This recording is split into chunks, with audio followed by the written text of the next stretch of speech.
Bonjour à tous, aujourd'hui c'est un jour spécial pour le podcast Leaders sans frontières. Je suis actuellement à Mexico City en partenariat avec les conseillers du commerce extérieur pour couvrir le Forum des Amériques 2025. Pendant 3 jours, nous interrogeons les grands dirigeants français pour aborder les questions de leadership à l'international, les questionner sur l'engagement au travail à travers les cultures et l'impact de l'intelligence artificielle. Nouveau format, nouvelle aventure, bienvenue dans l'Odyssée managériale. Mais avant d'écouter cet échange, n'oubliez pas de vous abonner à la chaîne YouTube ou d'ajouter 5 étoiles sur votre plateforme audio préférée, que ce soit Spotify, Deezer ou Apple Podcasts. Je vous souhaite une bonne écoute. Bonjour Patrick. Bonjour. Je vous remercie de vous arrêter aujourd'hui sur le stand de l'Odyssée managériale et dans le podcast des Leaders sans frontières. Pour commencer ce nouvel échange, je vais vous laisser vous présenter en m'expliquant vos origines, en résumant votre parcours en 2 minutes et en m'expliquant vos fonctions actuelles. Ok, merci beaucoup pour l'opportunité. Patrick Boulier, je suis français. Sportif de haut niveau il y a une quarantaine d'années. Dans quel sport, Professeur d'éducation physique, le sportif de soit à la perche. D'accord. Et en suivant, j'ai fait des études de commerce aux États-Unis. Rapidement, je suis parti au Chili pour travailler dans un laboratoire pharmaceutique. Et après 6 mois, où je m'embêtais un petit peu, je suis rentré chez Sodexo, où j'ai eu la chance de pouvoir rentrer dans une société avec une très forte croissance. Nous avons débuté il y a plus de 40 ans avec un niveau de croissance très élevé qui nous fait aujourd'hui nous permettre d'avoir plus de 45 000 employés sur l'Amérique du Sud, avec des taux de croissance très intéressants qui nous permettent évidemment de donner des opportunités de croissance à tous nos employés locaux ou internationaux.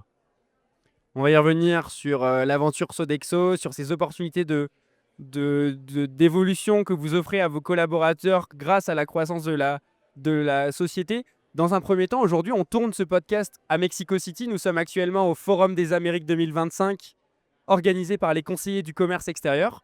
Pourquoi avez-vous fait le choix de venir à ce forum ? Alors, nous sommes présents d'abord au Mexique, une forte présence avec plus de 7000 employés. Et nous sommes présents sur toute l'Amérique du Sud. Et donc, venir sur ce forum, c'était l'opportunité de donner une parole sur ce que fait Sodexo, d'échanger avec d'autres sociétés, de visualiser de nouvelles tendances et d'apprendre sur des nouveaux métiers ou sur de nouvelles trends comme l'intelligence artificielle, comme les ressources humaines, etc., etc. Donc, toujours une bonne opportunité de rencontrer des entrepreneurs, de rencontrer des grandes sociétés qui partagent avec nous des réalités locales en Amérique du Sud.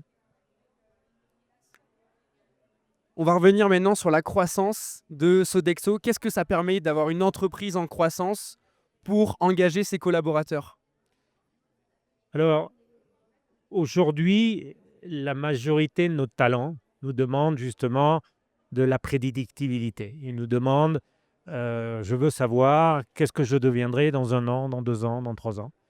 Et donc, la seule manière de remplir notre mission et d'accompagner nos employés dans leur croissance professionnelle, c'est de pouvoir leur donner justement des opportunités de croissance.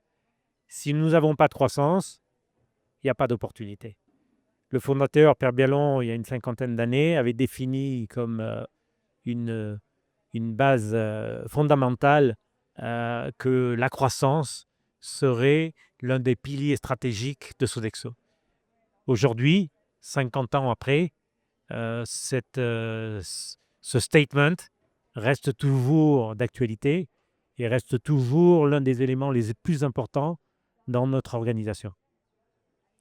Qui dit croissance dit recrutement. Il faut intégrer de nouveaux collaborateurs. Comment est-ce que vous faites pour recruter des collaborateurs qui comprennent l'ADN Sodexo et qui s'intègrent dans l'organisation et la culture de l'entreprise ? Donc, c'est une culture très forte, basée sur la croissance, basée sur le service, basée sur les hommes, basé sur la volonté d'accompagner nos clients, nos consommateurs dans différents secteurs d'activité, que ce soit offshore, que ce soit minier, que ce soit hôpital, que ce soit les écoles, que ce soit du monde corporate. Et rapidement, nos employés se rendent compte de la diversité et se rendent compte des opportunités qu'il y a. Donc, nos employés nous permettent justement de remplir nos nécessités en termes d'hommes pour pouvoir servir et améliorer la qualité de vie de nos employés, de nos clients et de nos consommateurs tous les jours. Dans le management aujourd'hui, il y a plusieurs générations à manager, ce fameux management intergénérationnel. Comment faire pour engager les collaborateurs en fonction de leur appétence, leur âge? Comment gérer les nouveaux collaborateurs entrants, la Gen Z par exemple? Comment engager sur le plan intergénérationnel? Donc, tout le monde dit que cette nouvelle génération est une génération compliquée. Et en fait, c'est une génération très simple à comprendre. Cette nouvelle génération, c'est une génération qui a besoin de prédictibilité, de visibilité. Ils veulent grandir rapidement, ils veulent savoir où ils seront dans 1 an, dans 2 ans. Donc, définir des objectifs très clairs avec ces nouveaux talents, donner de la rétroalimentation constante pour pouvoir s'assurer que cet élément va être effectif, performant, sont 2 éléments fondamentaux pour nous. Notre objectif, c'est de former des jeunes, former des talents qui vont devenir rapidement des exécutifs. On ne peut pas rester talent trop longtemps. Sinon, on est un talent toute notre vie, mais ce n'est pas ce qu'on cherche. Ce qu'on cherche, c'est d'avoir des talents qui se transforment rapidement en top exécutifs pour prendre des responsabilités rapidement, pouvoir gérer des hommes, pouvoir gérer des projets.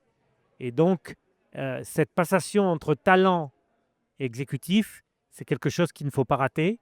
Et l'un des éléments les plus importants, c'est définir et aligner des objectifs clairs et passer du temps sur cet élément. On vient de parler du volet intergénérationnel. Si on s'intéresse maintenant aux cultures, vous êtes basé au Chili. Est-ce que vous pouvez me parler des cultures sur la partie LATAM et notamment de la culture chilienne? En quoi est-ce que la culture de management est singulière au Chili par rapport à la France notamment?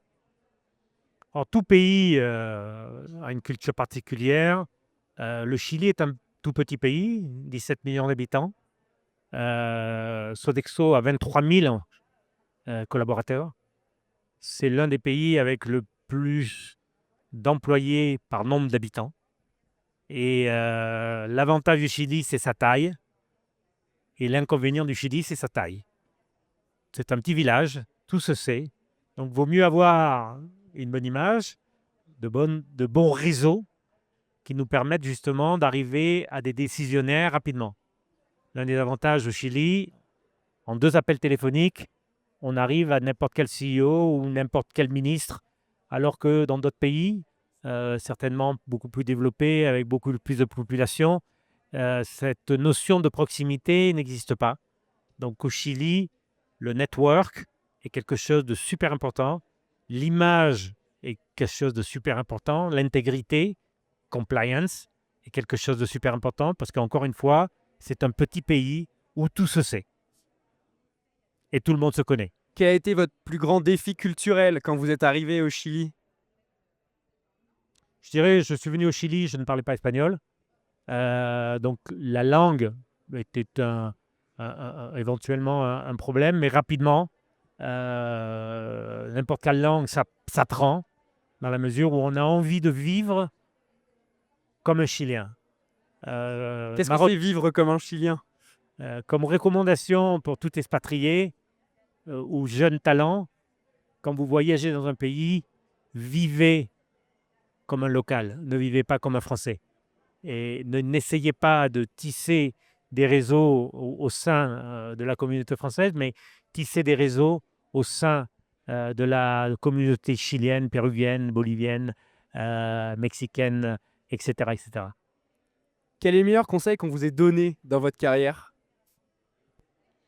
Le meilleur conseil qu'on m'a donné, c'est partir le plus loin possible. Dans un sens de fais ton service militaire, va le plus loin de la maison, va le plus loin de tes racines pour comprendre et connaître d'autres cultures, d'autres façons de gérer des hommes, d'autres façons de voir les choses. Aller dans des pays où il y a encore beaucoup de choses à développer. Je pense que c'est plus facile d'être entrepreneur dans des pays sous-développés que dans des pays développés. Donc, il y a eu une personne dans ma vie qui m'a permis de prendre un billet d'avion et effectivement partir au Chili, alors que j'aurais pu effectivement partir à Bruxelles, partir en Italie, qui était plus proche de ma maison. Mais je suis allé plus loin pour découvrir quelque chose que je ne connaissais pas et qui, par contre, je savais qu'il existait énormément d'opportunités parce que pays sous-développé. Est-ce que vous avez une maxime de vie, une citation qui vous accompagne au quotidien? Sois ambitieux, communique, sois spontané, sois intègre. Jamais n'oublie les racines pour justement capitaliser dans un pays qui n'est pas le tien. Merci beaucoup Patrick, c'était un plaisir d'échanger. Merci.